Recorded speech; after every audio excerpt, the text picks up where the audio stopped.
Yeah, so lots of things going on around here because I didn't mean to hit start. It just did. And it's 10 o'clock on the nose. What? Hang on, we're telling more followers. Thank you, Instagram. Yeah, so here we go. I see I was not ready. Is this right? Yeah. Is that good? Yes. Is that okay? I got to quit looking at myself. Okay. Yes. I've got anxiety about my hair. I make myself laugh. Okay. All right. Well, hello. It's been a minute. It's been a minute. It's been a good summer. It just too short. Summer vacation from school is always too short. Never enough time. If we've got teachers that listen to this, please stop doing summer homework. I hate it, and my children do, and it just is not fun. Okay, so after doing all that, and we did get a little bit of relaxing and resting, and now here we are back in the swing of things. School's been going on almost a month almost, a month tomorrow. So we've been back in, everybody's getting back in the swing of things, settling back down. College football has started and all those good and fun things that we are starting. So today we're going to get back into our study, and I appreciate you tuning in and being here. So we're going to do the names of God, and this is the book that I did. Lord, I Want to Know You by Kay Arthur. I've done it several times. This is, because I did it, and I thought, oh yeah, that'd be a good one to do when I did it first years and years ago, because I was like, I want to be one of those people that when I pray, I sound so high church, and I sound like, very scholarly and very righteous. And I want to be able to pray these names of God when I pray. I want to be able to speak them out loud and sound very scholarly and very smart, and that I know a lot of things about God and the Bible. That's what I want to do. That's why I should know how to do these. And maybe the first time, that's kind of what I did. I felt better about myself. But as time has gone on, and as I have gotten older, and as I have grown in my faith and in my walk and gotten closer to the Lord, I've come to really love and appreciate each individual name and what it means. So,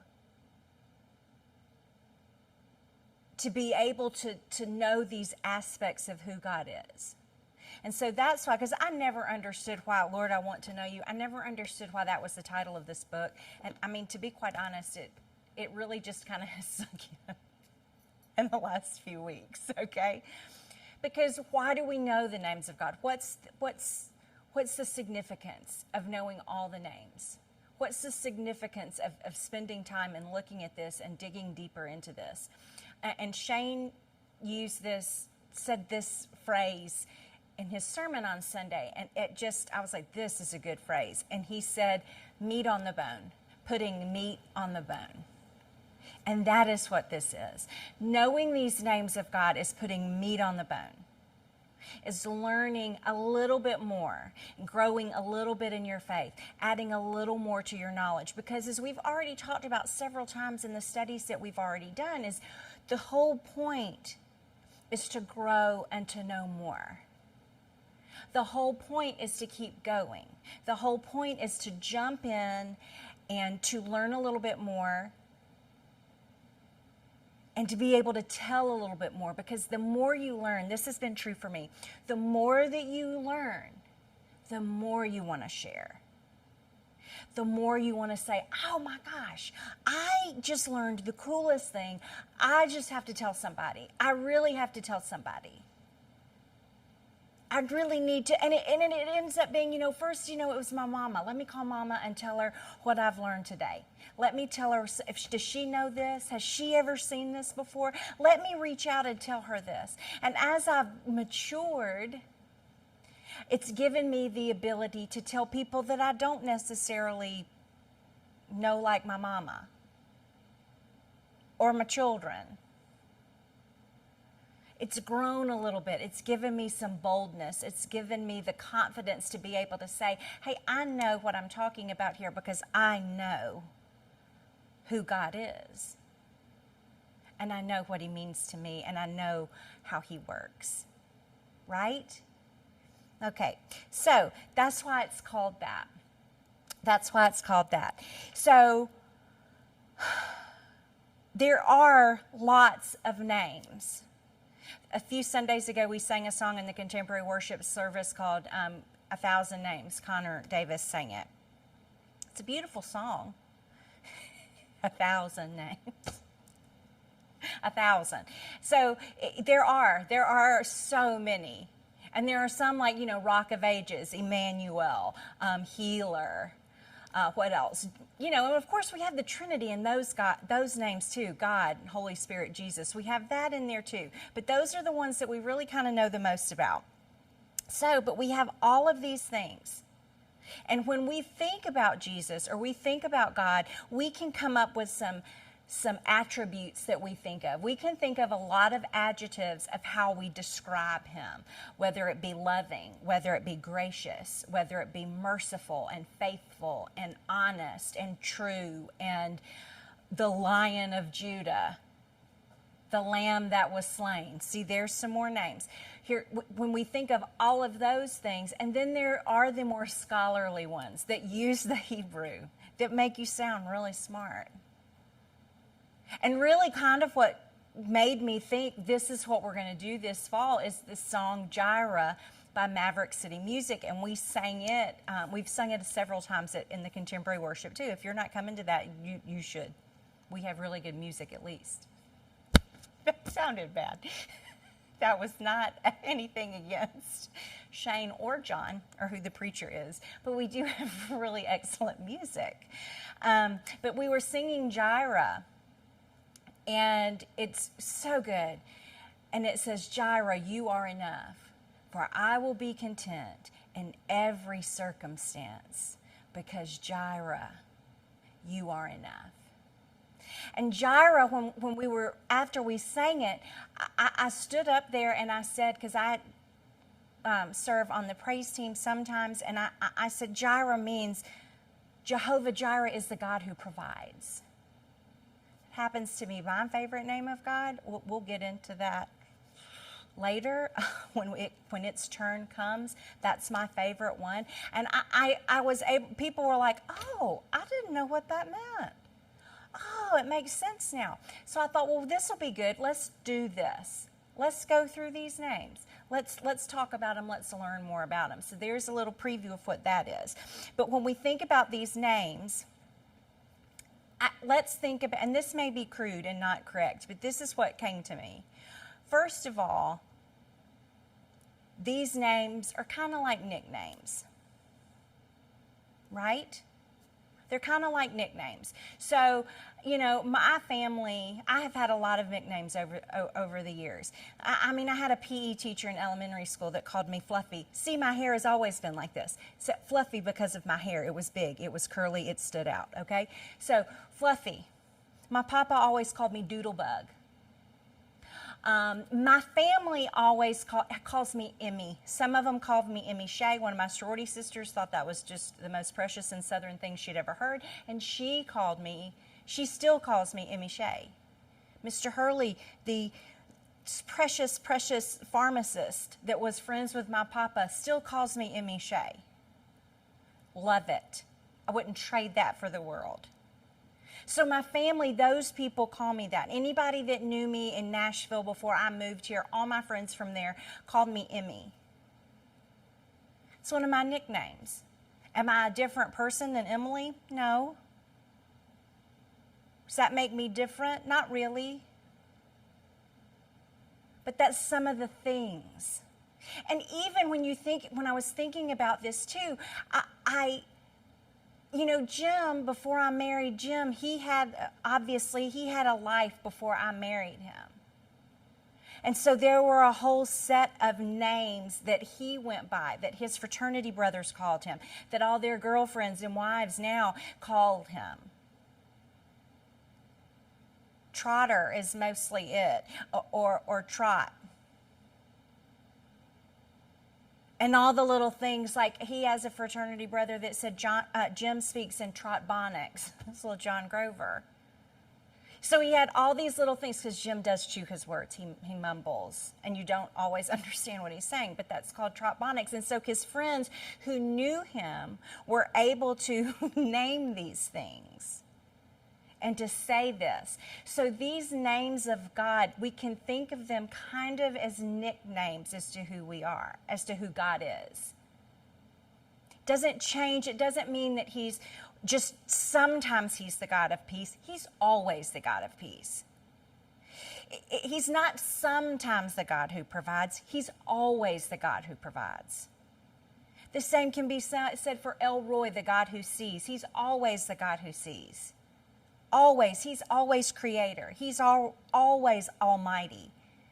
He's always all these things, the beginning and the end, the Alpha and Omega. He's always these things.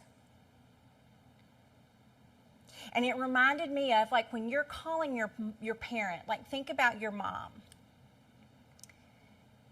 It depends on, when you first learn to speak, you say mama. And so through your life, you say mama, and that's what you know. And then when you get a little bit older, you may say mama some, but you may be mommy or mom. Mama, there's what's that show? Family Guy, right? That I don't even like, that I've never watched, but it has a character on there that's a baby. I don't know. And there's a clip of him going, mommy, mama, mama, mom. This is kind of what's running through my head. There's a picture into my mind. Sorry. So so with my mama, like when I'm talking to her and I'm like, Mom, hey mama, mother, Becky. How we change, how we call, it is dependent about us. She's always my mother. No matter what I call her, that's what she is. And depending on how I'm feeling or what I need might change my tone or the name that I use. Right? So looking into these names, how could it not broaden our horizons and make better our relationship to who we're talking to? The verse today that just kind of jumped out at me is Psalm 27. And this is out of my New American Standard. And it starts with, some boast in chariots and some in horses, but we will boast in the name of the Lord our God. We will boast in the name of the Lord. So, that boast in Hebrew means to have confidence in, to trust. We will have confidence in the name of the Lord our God. We will trust the name of the Lord our God. And so when we say this, we have to think, well, what is this? We don't, something that Kay Arthur points out is we don't know. Christians mostly don't know this. We don't know the names. We don't call on all those aspects of God. We think that he's just God. I mean, creator, God, almighty, heavenly Father. We think of him up there as that, and that he doesn't trickle down into all the other things. We don't think about him all the time in his compassion or his mercy or his judgment. We really don't like to think about the God who judges. No, we do not. We don't like that one at all. And if we ignore it, maybe it'll go away. It's not. It's not going away. Right? We have these names. And as Christians, we just really don't know them. We don't know how to use them. We don't know how to dig in and call on those names, to rest in all those characters of God, all those characteristics, all of those things that can draw us nearer to Him. Because y'all, I mean, it just hits different when you can pray in your time of need. Jireh, Jehovah Jireh, you will provide. I don't understand what's going on. I don't know what this means.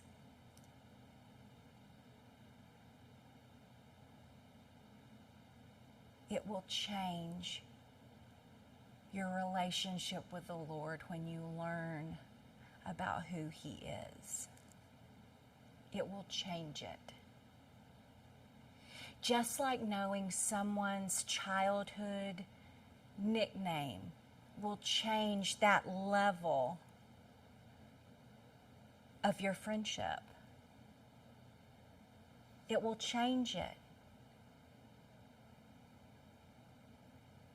So why wouldn't we want to know it? I want to read this, what Kay Arthur says. And this is about what's the problem? Why don't we run to the arms of our all-sufficient God? I think it's because most of us don't really know our God. Why do many collapse in the day of trouble and testing? Why are they immobilized? Why don't they take an aggressive stand in the face of fear? Because Christians, for the most part, can't boast in the name of their God. And what do I mean when I say boast in the name of our God? In the Hebrew language, the phrase to boast in means to have confidence in, to trust in. Therefore, to boast in God's name means to have confidence in His name. And in biblical times, a name represented a person's character.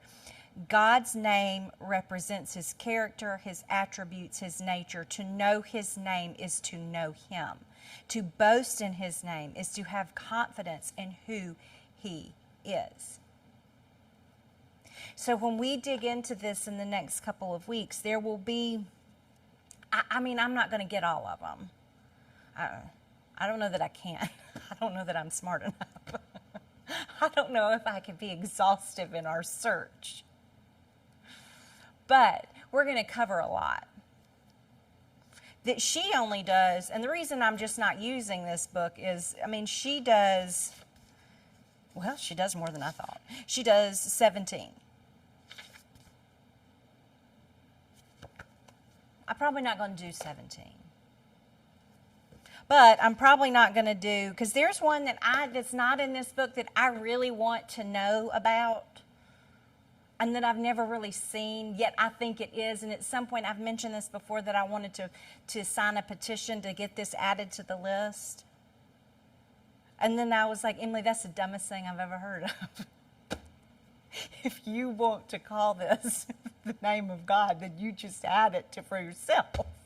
It does not have to be recognized by biblical scholars and theologians and seminary professors. It doesn't have to be acknowledged by them for it not to be true and for it not to be a name that is referenced in the Word. So you're going to get the one I want to add. So that's exciting. That's exciting. We'll trademark that, and here it'll be. Okay? This is short, guys, but I didn't want to jump in, and I wanted to spend some time talking about why we know these. Why the book title is Lord, I Want to Know You. Why that has anything to do with God. What does that have to do with getting to know Him? So this today is short. It's a little tidbit. But there will be more. These will probably be, Jonah was like, I talked a long time. See, I'm learning. This is a learning curve, okay? I'm not as long-winded maybe as I was. Maybe, right? So we're going to jump in and do these things, but that's it for today. Thank you so much for tuning in and for watching and for digging in and for knowing the Lord better. Bye.